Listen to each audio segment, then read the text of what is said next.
Sunat. Weh, piye ya lek nerangne? Ngene Nduk, iki lho, ya. Wis ngene ya. Bentuke ya ngono kuwi, Heeh, Pak. iki agama lho iki ilmu lho iki. Iki dadi Berarti ngene iki ya. pucuke ijo. Ha. Eh? Apa? Pucuke ijo. Heeh, mergo bar digedhuk ning tembok sing rupane ijo ngono. Kok sih tak terangne. Iki pamane ya.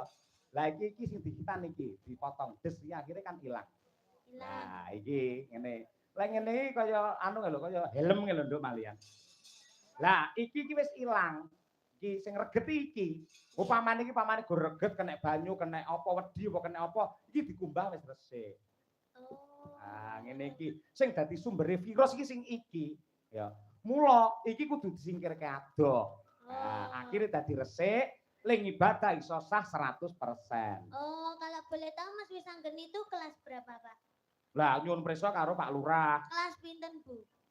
Kelas 5 SD. Nah. Sudah berani dikitan. Kenapa kok gak kelas 1 SMA aja, Pak, ke dikitannya? Lek kelas 1 utawa kelas 2 SMA, engko lek ngitan iki ulete ra umum. Dadi semono kuwi wis pas, ngono kuwi. Kayak adikmu Brahma kae ya kelas 5, si rambu rangkung, kae si rambune ya kelas 5, ngono kuwi. Oh, rangkung boten to, Pak. Oh, lho cara anu enek lho, kitan sing putri iki ana lho, Nduk. Ketokno apa nih? Alah, mbuh aku mumet dhewe to nyauri awakmu susu. Lah intine ngono kuwi dislamake.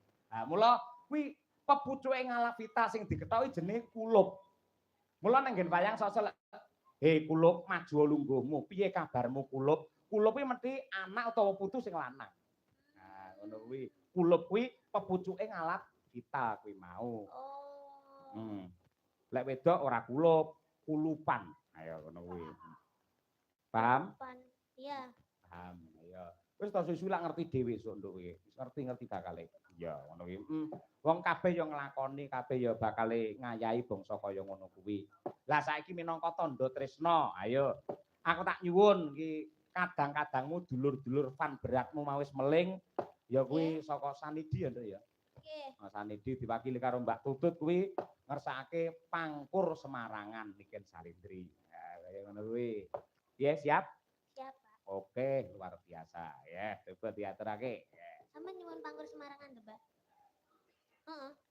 Kayak ruruh. Mula lek urung-urung iki dudono lho, iki lho pangkur Semarangan. Wong duwe penggemar malah diseneni Niken. Aku lek karo penggemarku iki basa malah kok seneni ora. Lah Mbak Tutut iki kalih kula wis pun Wis plek ya? nggih. Ah iya, aku kalih Bukesi wis plek-plek. Ayo ngono kuwi. Ayo, agar mencolot mudune plek-plek ngono kuwi ayo. Nananano, ya Nduk, Cahayu Niken.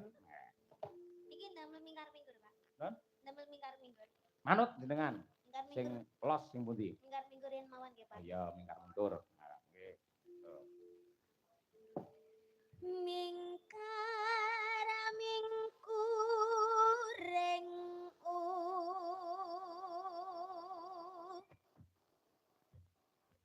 kara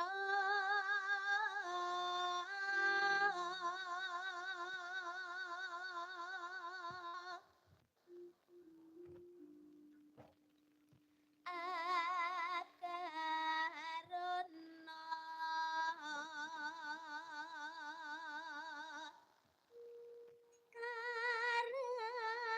karanan marati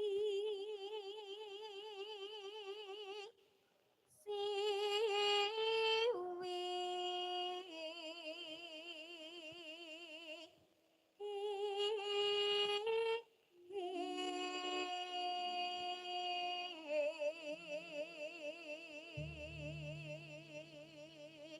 Bot-bote pengen nonton Niken Salindri iki lho, aku mak pratap iso teng crunguk sirah tok ning kono lho. Masya Allah, mak kowe iki anci-anci apa Nduk ning kono? Kursi. Hati-hati lho ya. Hati-hati, ayo. Sing sebelah cah cilik lanang wis sunat urung? Urung? Oh iya, heeh. Hati-hati ya, nganti kecepet sunati ning kono engko. Ayo. Iki ibuke ya ning kono masalah ki sing wedok. Iya. Nonton wayang iso ting crunguk ning kono ae. Yo, iki nggen gawat ki, Nduk, tarik napas konsentrasi penuh. Nada tinggi. Niken Salindri.